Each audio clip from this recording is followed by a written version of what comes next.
There's another kind of love. It's called God realization love or divine love. And divine love is what I aspire to. It's a love that never changes. And it's a love that never varies. It's no matter what it is that comes at you. I always use the metaphor of the orange. I always ask to have an orange up here on stage with the rose, the orange and the rose.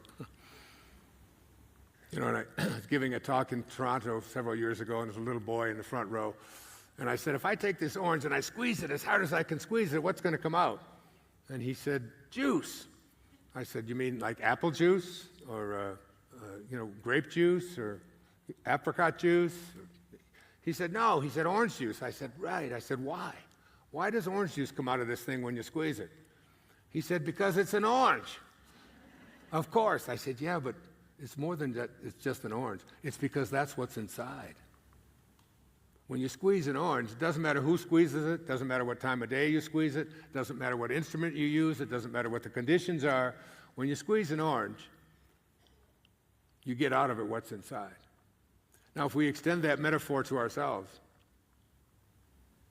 and someone squeezes you, and someone put pressure on you, or someone says something about you that you don't understand, or that you don't like, or that you're offended by, and out of you comes anger, and rage, and stress, and hate, and bitterness, and fear, when these things come out of you because of the squeezing that takes place in your life, it isn't because, no matter how convinced we are of our egos, that this is something that somebody else is causing to happen in me. What comes out of you when you are squeezed is what's inside.